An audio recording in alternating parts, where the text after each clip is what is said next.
Good afternoon. You know, I got to talk to the mayor's office. They need to get an extension for the tall guys, you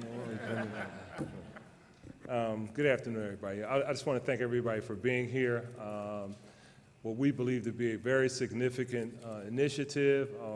It's good to be able to stand here and talk about good news, particularly news for citizens.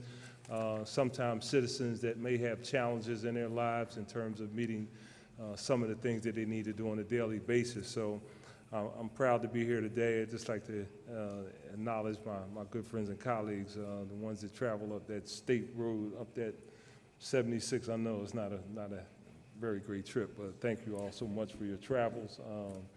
State Representative McClinton, State Senator Tony Williams, State Senator Sharif Street. I want to thank you guys so much for being here.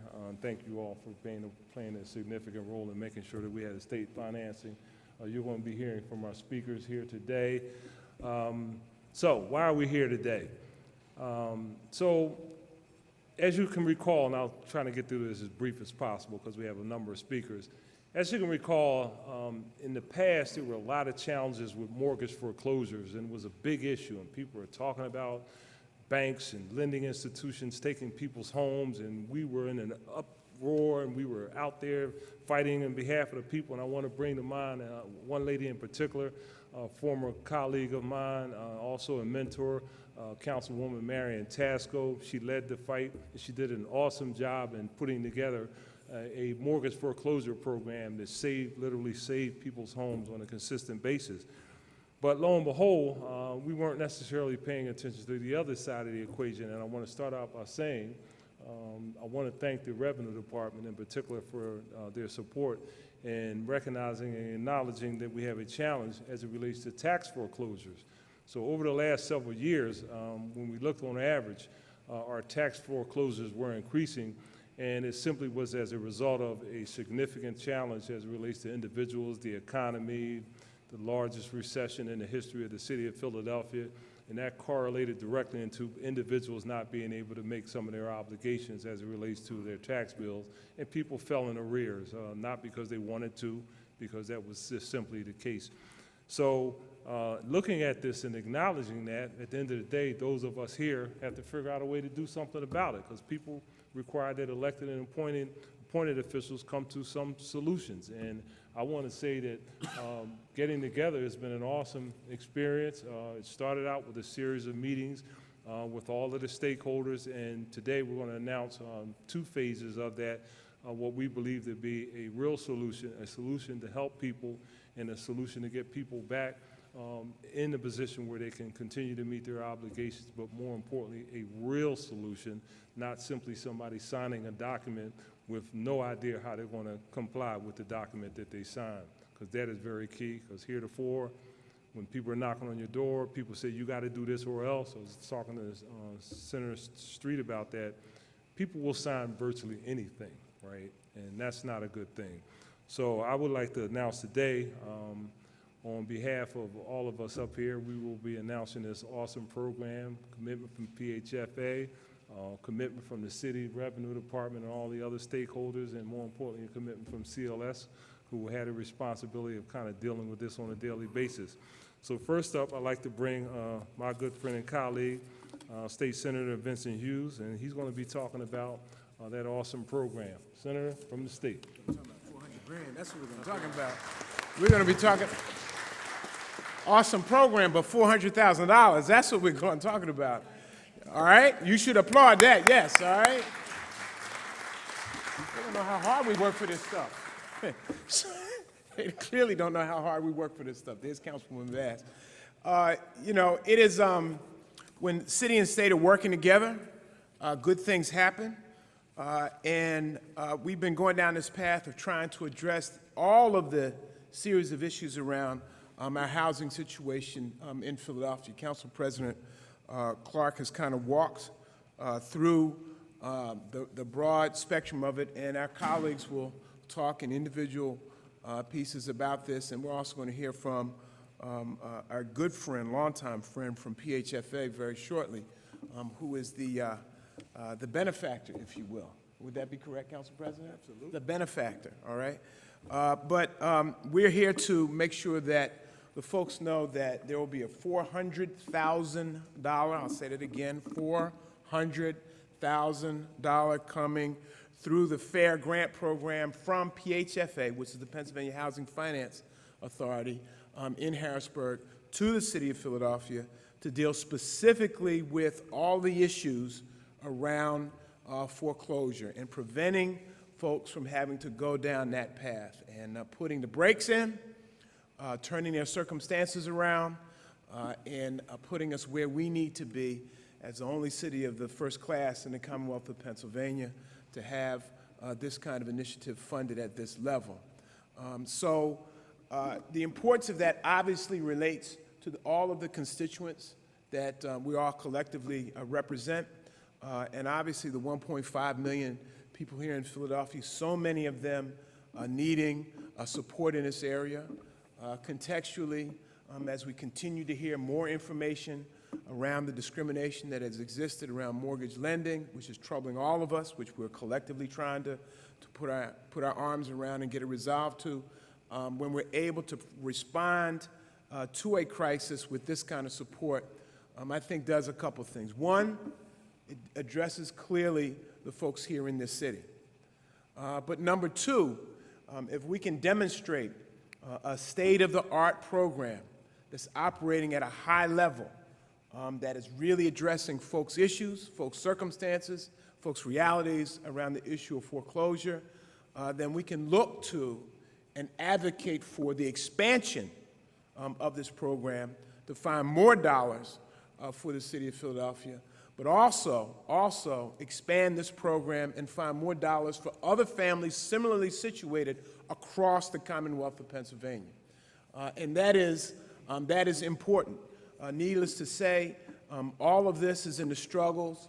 When we find dollars like this, all of this is in the struggles of a very tight state budget and with pressures from competing interests from all across various different venues across the Commonwealth of Pennsylvania and all kinds of different interests.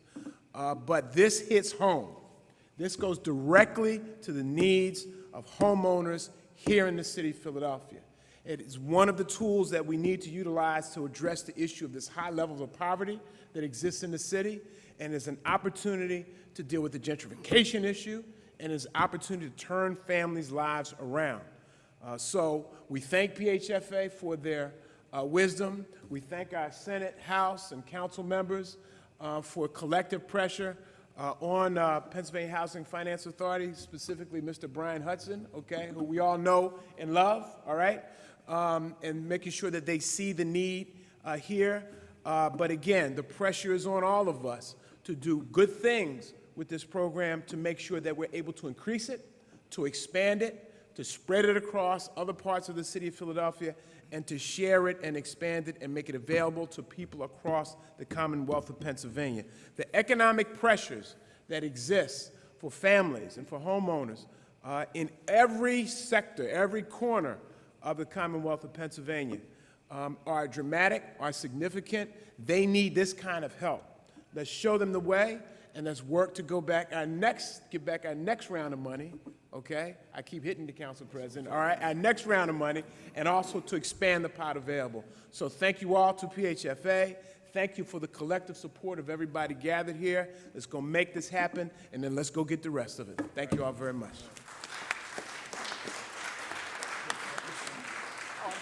I'm going to introduce her. The State Representative Donna Bullock.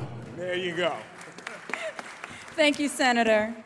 Good afternoon, and I echo the sentiments of both Council President Clark and Senator Hughes and all of the gratitude that we have for all of the partners that put in work to make today happen. Today's announcement brings much-needed resources to our growing city. This funding will help keep our seniors in their homes and stabilize our affordable housing stock.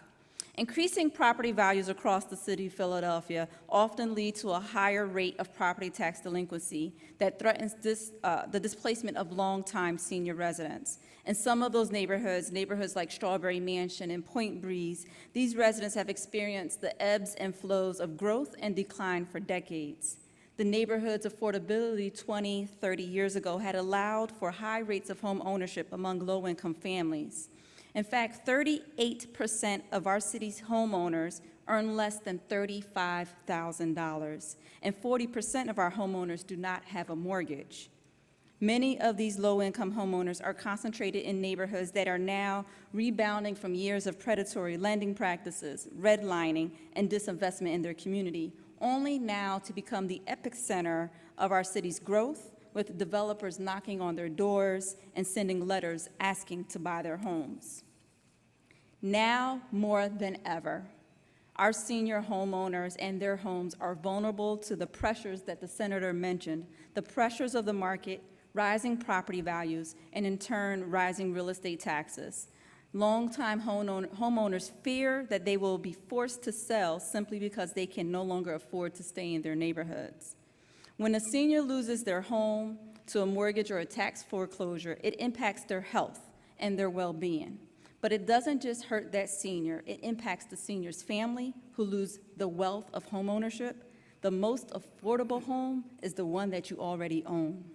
It damages a community.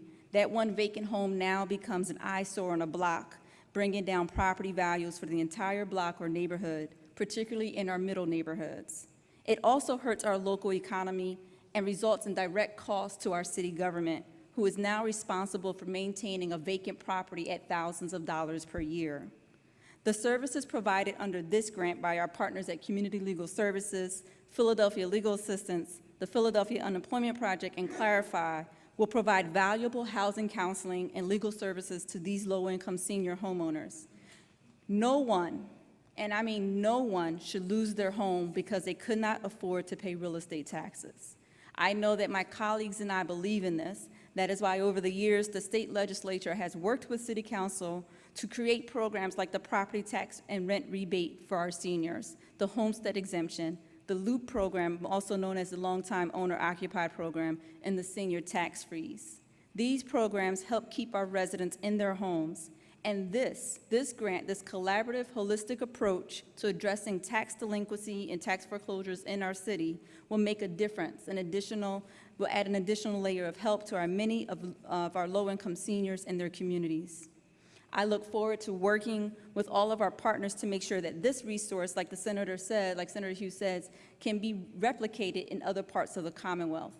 The pressures of the real estate market doesn't just exist here in Philadelphia. We know that it exists in cities across and small towns across the Commonwealth, like Allentown and York. And we hope that we can provide an example here, a model here that can be replicated, and we can get more dollars, right, Senator? And Senator, get more dollars. I know he's the appropriation chair or something. Right, Senator? Get some more dollars to support not just the program here in Philadelphia, but across the Commonwealth. And with that, it is my honor to introduce one of our partners at PHFA, Ms. Terry Redmond.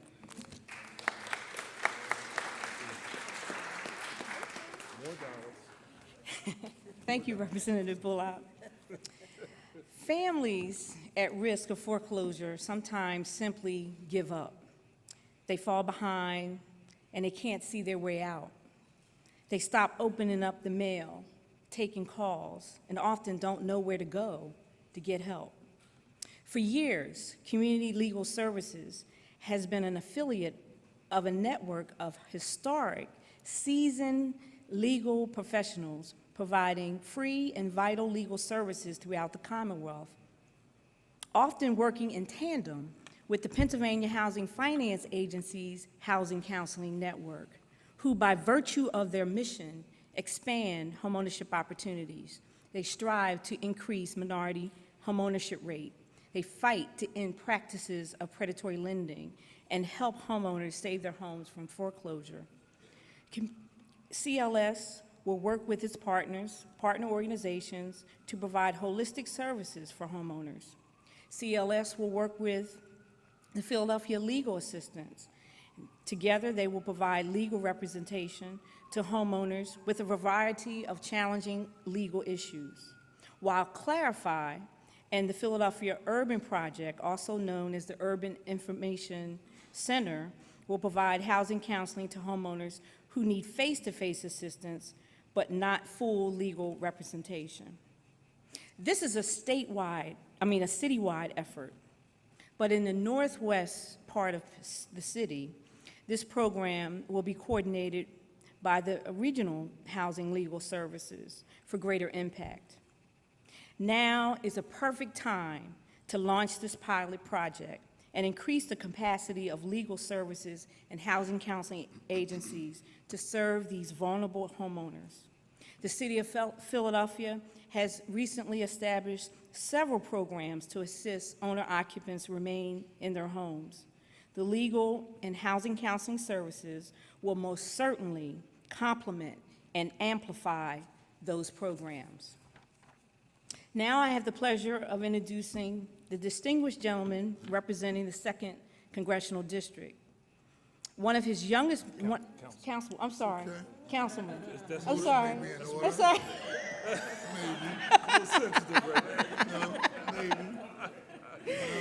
He's one of the youngest members. Okay. He's one of the youngest members of the City Council, and he's the creator of innovative programs to enhance the lives of young people in his district, a champion for affordable housing, and most recently fighting to combat unfair lending practices in predominantly low and moderate income neighborhoods. I give to you Councilman Kenyatta Johnson.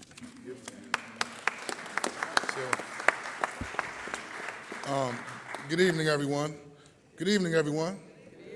I want to first and foremost thank my colleagues from the Philadelphia delegation who I've worked with when I served in capacity of a state representative in my former life for stepping up to the plate and providing the much-needed resources in partnership with the City of Philadelphia. Often throughout the 2nd Councilmatic District, which is a very diverse district, but specifically in the area of Point Breeze, where I grew up at, where I'm raising my family at, we are seeing significant development through the issue of gentrification. And although I welcome development throughout the 2nd Councilmatic District, my primary purpose is focusing on development without displacement. As a council person representing the 2nd Councilmatic District, we recognize that people should have the right to live where they want to live, regardless of their checkbook or their pocketbook. And as I go throughout my district on any given day, a person or persons asked me a couple of questions.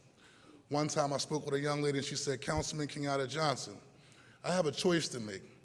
Do I pay for my children's daycare or do I pay for these high increased real estate taxes? I met a senior last week who also asked me the same question. Councilman Kenyatta Johnson, do I pay for my prescription drugs or the recent proposal for the real estate increase that's taking place throughout the 2nd Councilmatic District? So I applaud the efforts of the representatives here on the state level who have provided these resources, but most importantly, also the leadership here in City Council, working with the Revenue Department, but also community legal services and other stakeholders who remain vigilant in stepping up to the plate and speaking for those who need a voice. We do a lot of work for corporations such as Comcast, but surely we can advocate and fight for those people in our neighborhoods who most need our support. And so I'm just honored to be a part of this fight to make sure long-term residents have the opportunity to stay inside their homes as we see rapid development taking place throughout the 2nd Councilmatic District, but also the City of Philadelphia as a whole. And at this particular time, I want to take a moment to bring up a young lady who's consistently advocating, fighting on the ground for those who need a voice, speaking truth to power, and that's my colleague, Councilwoman Cindy Bass. Great. Thank you, Councilman. Good afternoon, everyone.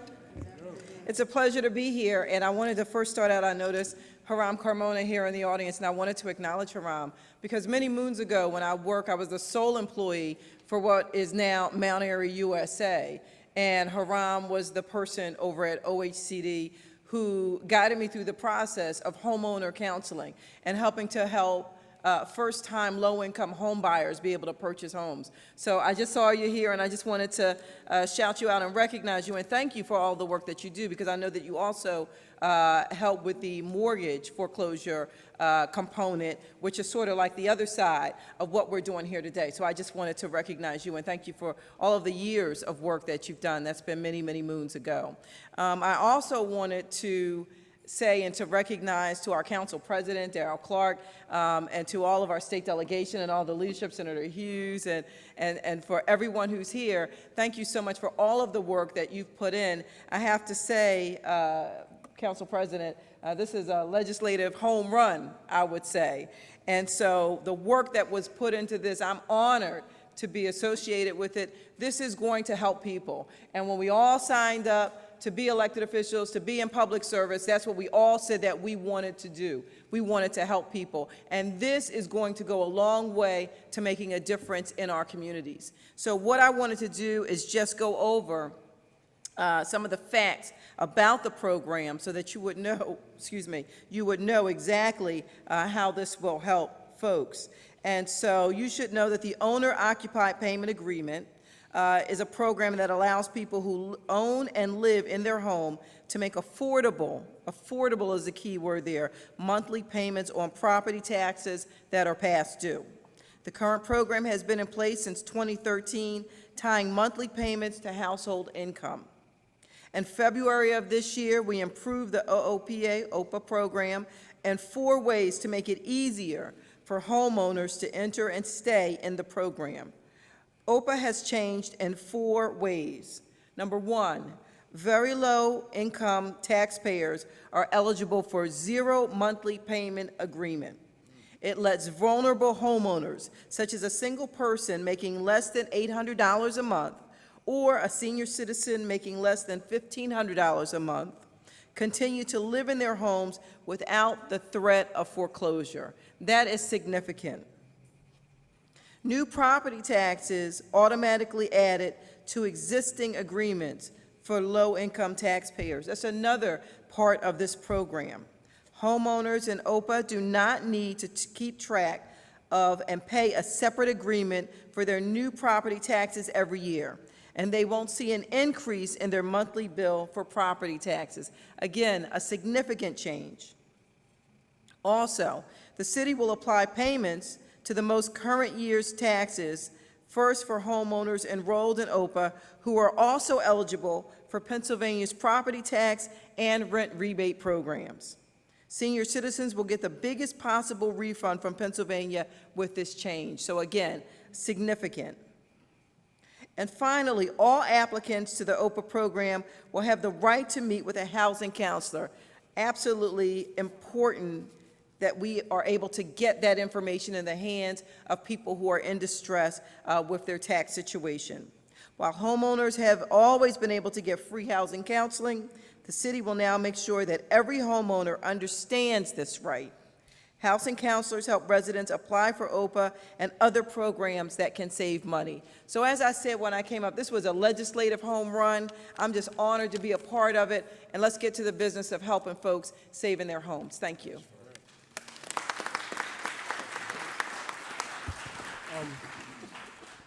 Frank, you're next.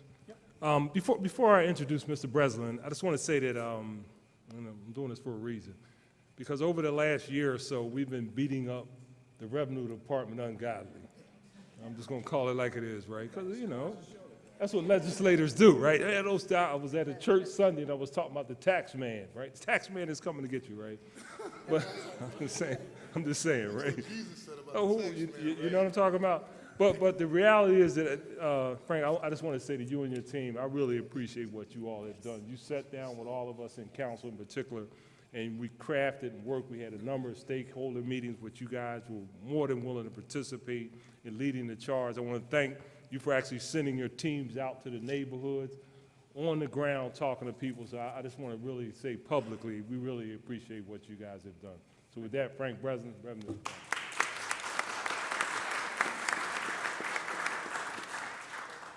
It's a pleasure to be here, and I want to acknowledge the efforts of, and the leadership of City Council, and specifically the Council President and Councilwoman Bass, in the leadership that they've provided to protect vulnerable citizens. And, you know, as Revenue Commissioner, I have a responsibility to lead the department in the collection of revenue.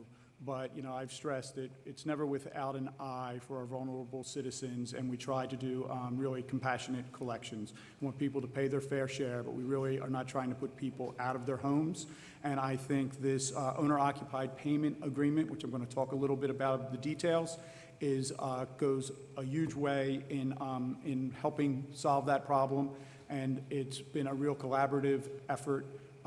This really started years ago with the original OOPA, and over the past several months, a collaborative effort with CLS and City Council and others. So thanks to everyone who's participated, because this is a home run. I think it really is.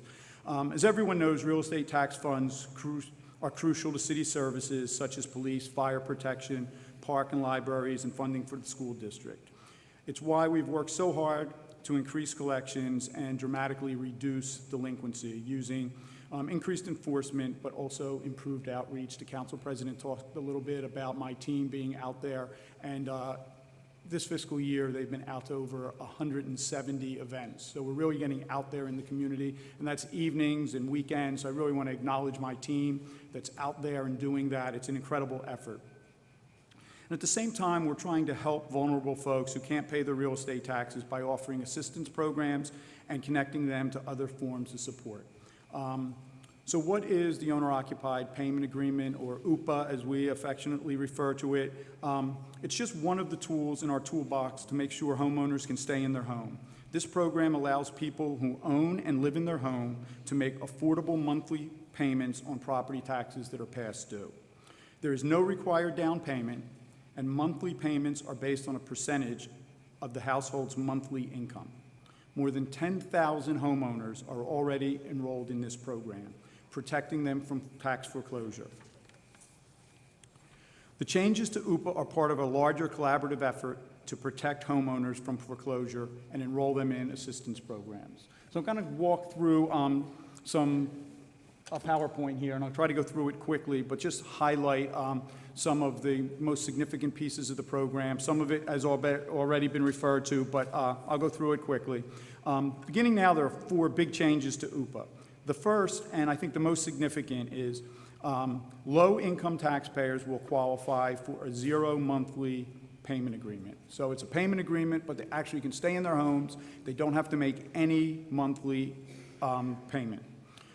This will help vulnerable homeowners continue to live in their home without the threat of foreclosure. Secondly, is that low-income taxpayers will automatically have current year taxes rolled into their agreements.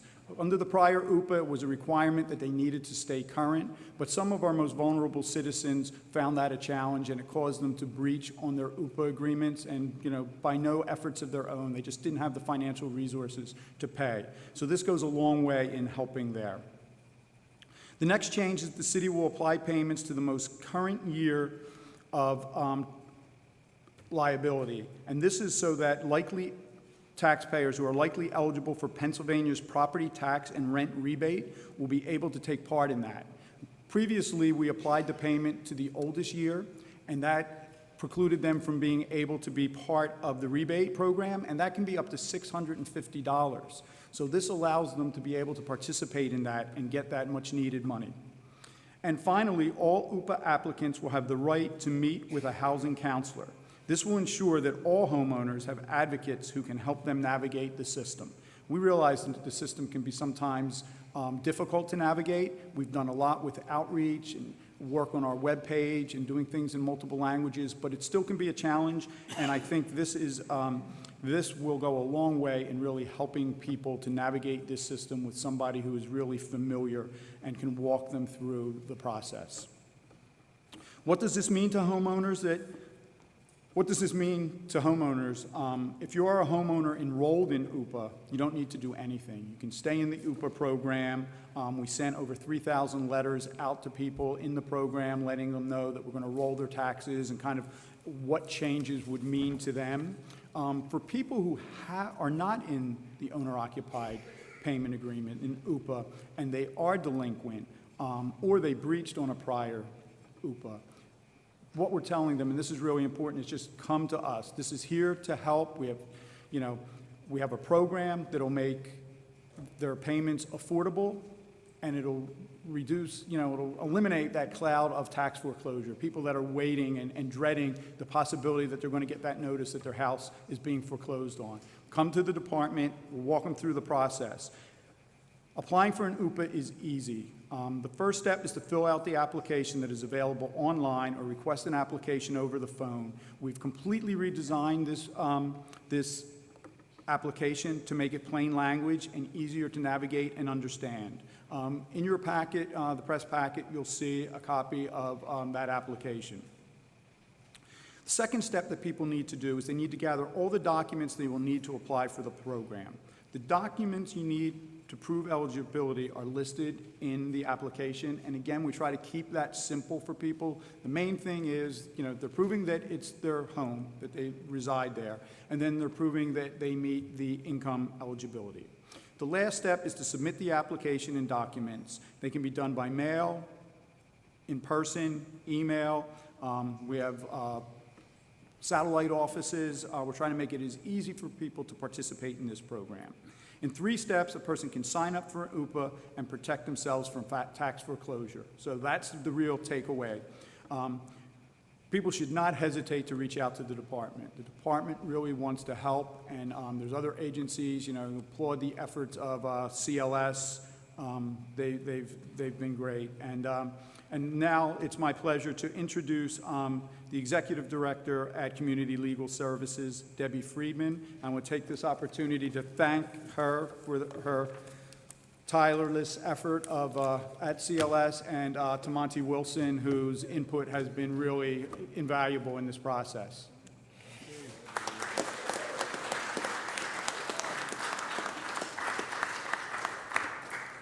Thank you, everyone. I feel very honored to be part of this group here today. I think all of us here know that a house is not a home. A home is more than just a building. For Philadelphia seniors, homes are where they raise their kids, where they know a neighbor is there to shovel the snow, where their church or their mosque or their synagogue is down the street. Homes are really the key to seniors' comfort, their health, and their well-being. And at times, real estate tax foreclosure puts all of that at risk. So we are extremely grateful to Governor Wolf and to PHFA for new funding for legal representation and housing counseling that will save homes for low-income seniors.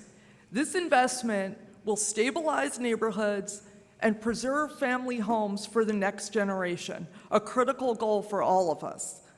I want to thank all of the incredible elected officials here. It truly took a dream team to make this happen.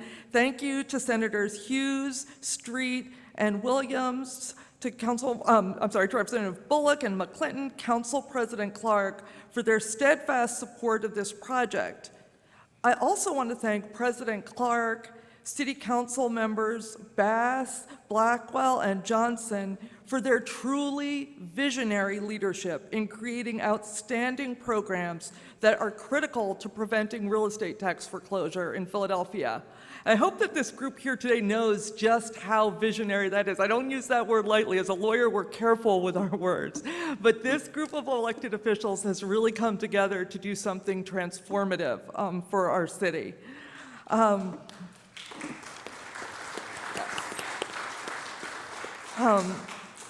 CLS, I cannot leave without thanking my partners. CLS is thrilled to partner with Philadelphia Legal Assistance, Clarify, can the directors stand up as I'm talking to you? The Philadelphia Unemployment Projects. These organizations were selected for this project because of their outstanding record for excellent advocacy to save homes for low-income seniors. The incredible work of Mark Schwartz and Regional Housing Legal Services also made this possible. Finally, I cannot stop without a shout out to the relentless CLS real estate tax litigation team who work tirelessly to represent homeowners day in, day out. Awesome.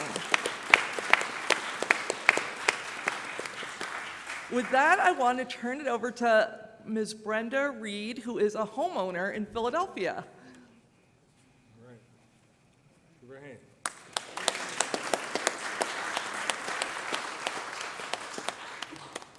Hello, everyone. I want to thank everyone here and everyone that worked on their projects, senators, legislators, and everyone. I'm a senior citizen in the city of Philadelphia. I own a home, and got back in my taxes and stuff because I had situations, life situations, that I need to help my family. My husband died, I worked, retired, and Social Security started. When Social Security started, I got behind in my taxes. And next thing I know, the city of Philadelphia was going to foreclose on my house.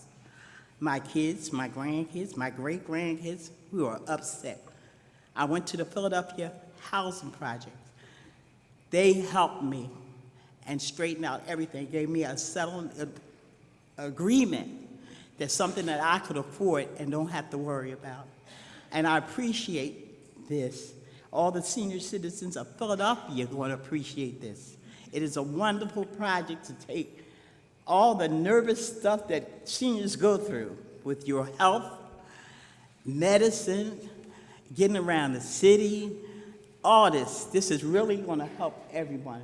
And I'm so happy. They're going to be happy. And congratulations, and thank you so very, very much. Now I'm going to turn this over to President Clark. Thank you. Thank you so much. Thank you so much for your commitment to your city and to your neighborhood. And, real quick, I had a couple of brief remarks by a couple of colleagues of mine, Councilwoman Blackwell and Senator Street. Can you come up, just say a couple words? I know you all weren't, didn't have any prepared remarks. But. Thank you. I want to thank our Creator for the privilege of being here with all of you today. Thank all who are concerned with this. All I could do was keep thinking about Mantua and what we're going through today. And to all the senior citizens, we are grateful that this program exists. To all who have been involved, God bless you. Thank you.